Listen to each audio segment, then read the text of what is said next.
देखिए, अगर हिंदुस्तान में कोई कंट्रोवर्सी होगी तो पाकिस्तान के मिनिस्टर्स भी बात करेंगे और उस चीज को मीडिया पर भी बोला जाएगा। ये हमारा रिवाज रहा है हमेशा से। देखिए, मैं रिलीजन के पॉइंट ऑफ व्यू से, मजहब के पॉइंट ऑफ व्यू से भी बताऊंगी, क्योंकि मैं खुद एक मुसलमान महिला हूं, और मैं आपको संविधान के पॉइंट ऑफ व्यू से भी बताऊंगी, क्योंकि मैं एक अधिवक्ता भी हूं। हेलो दोस्तों, मेजर गौरव आर्या के साथ इस वीडियो में आरजू काजमी और सुबोही खान ने हिजाब के ऊपर क्या बोला, देखते हैं इस इंटरेस्टिंग वीडियो में। शाह महमूद कुरैशी साहब जो बोले, और पाकिस्तान में काफी मैंने लेडी मीडिया एंकर्स को बोला कि बोलते सुना मैंने कि वी सपोर्ट द हिजाब, वी सपोर्ट, उसमें से कोई भी हिजाब नहीं पहनी हुई थी। ठीक है, ये जितने भी हिजाब सपोर्टर्स हैं, तो ये क्यों है? और आप दोनों मुस्लिम महिलाएं, आप दोनों हिजाब नहीं पहनी, ये मामला क्या है हिजाब का? देखिए, अगर हिंदुस्तान में कोई कंट्रोवर्सी होगी तो पाकिस्तान के मिनिस्टर्स भी बात करेंगे और उस चीज को मीडिया पर भी बोला जाएगा। ये हमारा रिवाज रहा है हमेशा से। अब शाह महमूद कुरैशी साहब को, जैसे आपने अभी मलाला का जिक्र किया, वो तो याद नहीं है कि किस तरह से उसको जो है सिर्फ इसलिए कि पढ़ना चाह रही थी गोली मारी गई। इसके अलावा पाकिस्तान में क्या कुछ हो रहा है। और जब तक हम ये तीन जगहें, सिर्फ अफगानिस्तान, भारत और हिंदुस्तान के मुसलमानों को अगर हम देखें, तो ये कुछ अजीब किस्म की हरकतें करते हैं, अजीब सा बिहेव करते हैं। और उसके बाद बाकी इस्लामिक कंट्रीज भी तो हैं, हम वहां पे ऐसा कुछ नहीं देखते।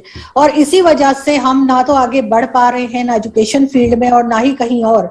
लेकिन शाह महमूद कुरैशी साहब भी क्या करें, इसलिए कि उनको जाहिर है यहाँ पे कहा गया होगा, हमारी इस्टेब्लिशमेंट की तरफ से कहा गया होगा कि जी ये बोल दो, इसलिए कि जो काम के लिए लोग आए हैं गवर्नमेंट में, उसमें से तो एक काम भी उनसे नहीं हो पा रहा, तो इस तरह की बातें करेंगे। लेकिन अगर वो ये ही देख लें कि किस तरह से मजहब या कहना चाहिए रिलीजन कार्ड को इस्तेमाल करके पाकिस्तान को नुकसान हुआ है। एक दिन पहले की बात है कि मियां चुन्नू और कहना चाहिए कि खानेवाल, दो जगहें हैं जहां पर दो लोगों को जो है जान से मार दिया गया, सिर्फ इस बेस पे कि जी किसी ने कहा कि कुरान जला दिया, किसी ने कहा कुछ और उन्होंने गलत बोला इस्लाम को लेकर। तो यहाँ पर तो उनसे चीजें हैंडल हो नहीं रही। और उसके बाद कहते हैं कि जी वह हिजाब जो है उसकी इजाजत होनी चाहिए। हिजाब की इजाजत बिल्कुल होनी चाहिए, लेकिन आपकी यूनिवर्सिटी, स्कूल और कॉलेजेस में नहीं। आपको घर में पहनना है आप पहनिए, मार्केट में पहनना है पहनिए, कोई नहीं रोक रहा। लेकिन इस तरह से अगर हिंदुस्तान जो है वो इजाजत देगा तो वही हाल होगा जो पाकिस्तान और अफगानिस्तान का हुआ है। अगर हमने शुरू में इस चीज को कंट्रोल किया होता तो आज हमारी ये हालत ना होती, जिस तरह से हमारे यहाँ लोगों को सिर्फ मजहब के नाम पे मार दिया जाता है। और हम सिर्फ और सिर्फ रिलीजन की बात करते हैं, हम ना तो परवेज हुद भाई की बात करते हैं, और साथ साथ हसन निसार साहब को सब जानते हैं। तो हसन साहब तो कई बार कह चुके हैं कि जी क्या चीज इजाद की है हमने इस्लाम, जो मुस्लिम्स हैं, हमने कुछ भी इजाद नहीं किया है। और हम बात ऐसी करते हैं जैसे हम बहुत बड़े साइंटिस्ट हैं, हमने बहुत कुछ किया है। तो उसकी एक मेन रीजन यही है कि दिमाग है, मुस्लिम्स के पास भी है, लेकिन गलत जगह इस्तेमाल कर रहे हैं।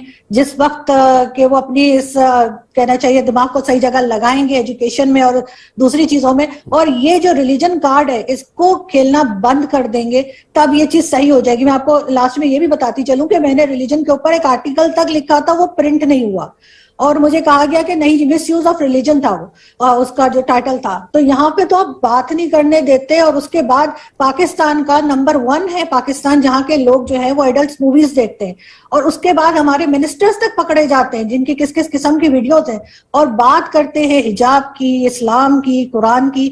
तो ये कहना चाहिए कि दोगली पॉलिसीज हैं और इससे हटना होगा। प्रियंका गांधी जी का कमेंट आया था बीच में। प्रियंका कह रही थी कि लड़की साड़ी पहने, हिजाब पहने, बिकनी पहने, उससे हमें कोई फर्क नहीं पड़ता। नहीं, फर्क तो किसी को भी नहीं पड़ता, जिसको जो पहनना है पहने, लेकिन हर चीज की एक जगह होती है। मैं आपको उदाहरण देता हूं, फिर मैं सवाल पूछूंगा। अगर किसी की अनफॉर्चुनेटली, भगवान ना करे, किसी के यहां कोई मौत हो जाती है, किसी की डेथ हो जाती है, स्वर्गवास हो जाता है किसी का, जब आप जाते हैं मिलने के लिए, तो जाहिर सी बात है आप जब क्रिमेशन में जाते हैं तो हमारे यहां रिवाज है कि सफेद कपड़े पहनकर जाते हैं। एक अंडरस्टूड सी चीज है, एक जाहिर सी बात है, अंडरस्टूड सी चीज है। दूसरी चीज है कि मैंने यह देखा कि कुछ मुस्लिम कैडेट्स ने कुछ साल पहले केस फेस करा था कि हमें एनसीसी में दाढ़ी उगाने की जरूरत है। उस वक्त भी पाकिस्तान ने बहुत बोला था, पाकिस्तान के लीडर्स ने, जबकि पाकिस्तान की पूरी कैबिनेट क्लीन शेवन है। ना फवाद चौधरी की दाढ़ी है, ना शेख साहब की दाढ़ी है, ना इमरान खान की दाढ़ी है, ना शाह महमूद कुरैशी की दाढ़ी है ना। मुझे तो किसी की दाढ़ी दिखाई नहीं दी वहां पे, सब क्लीन शेवन है। लेकिन दे सपोर्ट द बियर्ड। मैं आपसे एक बात पूछना चाहता हूं एज अ मुस्लिम लेडी, सुबोई जी ये बताइए कि क्या इस्लाम में हिजाब फर्ज है, क्या इस्लाम में दाढ़ी फर्ज है कि ऑप्शनल है, मामला क्या है ये? देखिए, मैं रिलीजन के पॉइंट ऑफ व्यू से, मजहब के पॉइंट ऑफ व्यू से भी बताऊंगी क्योंकि मैं खुद एक मुसलमान महिला हूं, और मैं आपको संविधान के पॉइंट ऑफ व्यू से भी बताऊंगी क्योंकि मैं एक अधिवक्ता भी हूं। और ये दो अधिकारों की बात ये लोग कर रहे हैं कि हमारा मजहब हमें ये बोलता है कि हम करें, तो हमारा जो कॉन्स्टिट्यूशनल राइट है टू प्रैक्टिस आवर रिलीजन, ये उसका वायलेशन है। देखिए, किसी भी मजहब की कोई भी इंटीग्रल एसेंशियल प्रैक्टिस वो होती है जो उस मजहब के ग्रंथों में हो। जिस वक्त वो मजहब बन रहा हो, उस वक्त जो कोडिफाइड एक लॉ बनती है उस मजहब की, उस वक्त कैटेगोरिकली मेंशन्ड होना चाहिए कि आप ये करेंगे तो आप मुसलमान हैं। जैसे ये लोग एक एक्सक्यूज ले रहे हैं कि अगर सिख टर्बन पहन सकते हैं तो हम हिजाब क्यों नहीं कर सकते। सिख संप्रदाय में, सिख पंथ में कैटेगोरिकली मेंशन्ड है कि उनको केश रखना है, उनको टर्बन करना है, वो उनकी कोडिफाइड लॉ है एज पर देयर रिलीजन।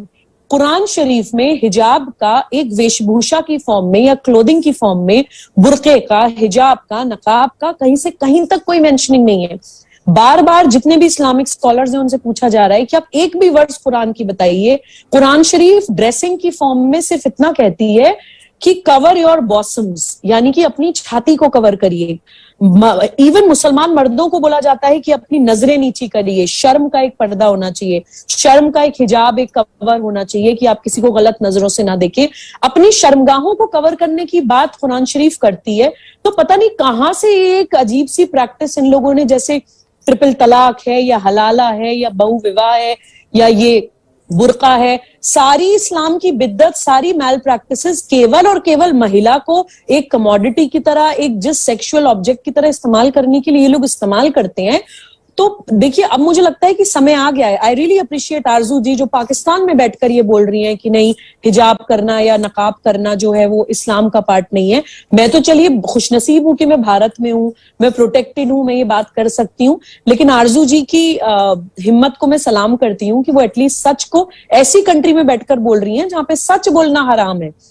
मुझे 1 मिनट और दीजिएगा गौरव जी, मैं कॉन्स्टिट्यूशनल पॉइंट ऑफ व्यू से भी इसको कवर करना चाहती हूँ। देखिए, हमारे संविधान में कुछ मौलिक अधिकार हैं। अनुच्छेद 12 से लेके अनुच्छेद 35 तक मौलिक अधिकारों की बात करते हैं, फंडामेंटल राइट्स। इन्हीं अधिकारों में एक अनुच्छेद 25, आर्टिकल 25, जो हमें हमारा मजहब का पालन, प्रचार, प्रसार और प्रवचन करने की आजादी देता है। लेकिन कोई भी मौलिक अधिकार एब्सोल्यूट या पूर्ण नहीं है, कुछ शर्तें होती हैं। पब्लिक ऑर्डर, मॉरलिटी, डिसेंसी, यानी कि सार्वजनिक व्यवस्था, शिष्टता, नैतिकता। जैसे प्रियंका गांधी जी का आपने एग्जाम्पल दिया कि बिकनी डेफिनेटली किसी भी लड़की का अधिकार है कि वो पहन सकती है, लेकिन शिष्टता को धज्जियां उड़ा के नहीं, वो बिकनी पहन के मॉल में नहीं जा सकती है। एक डिसेंसी फॉलो करनी पड़ेगी। बिकनी पहनने की एक जगह है, जैसे आपने बोला, बिकनी वो स्विमिंग पूल पे पहन सकती है, बिकनी वो बीच पर पहन सकती है, बिकनी पहनकर किसी मस्जिद, मदरसे, गुरुद्वारे में, मंदिर में कोई नहीं जा सकता है। एक कोड ऑफ कंडक्ट आपको मानना पड़ता है, एक पब्लिक ऑर्डर, एक सार्वजनिक व्यवस्था। जब आप किसी पब्लिक इंस्टीट्यूशन में जा रहे हैं तो इवन उन पब्लिक इंस्टीट्यूशन के भी कॉन्स्टिट्यूशनल राइट्स हैं। आप उन इदारों के अधिकारों का भी हनन नहीं कर सकते हैं। आप अपनी पर्सनल लाइफ में हिजाब करिए, मैं भी करती हूँ। जब मैं नमाज पढ़ती हूँ तो डेफिनेटली हिजाब करके पढ़ती हूँ, कोई जीन्स पहन के या बाल खोल के तो मैं नमाज पढ़ती नहीं हूँ। तो जिस चीज का जो कोड ऑफ कंडक्ट है वो करना पड़ता है, और कोई भी फंडामेंटल राइट बिना ये शर्तें माने आप नहीं मान सकते हैं। संविधान फंडामेंटल ड्यूटीज की भी बात करता है, केवल फंडामेंटल राइट्स की बात नहीं करता है। तो ना ही मजहब की दृष्टि से और ना ही संविधान की दृष्टि से इस जिद को जायज ठहराया जा सकता है।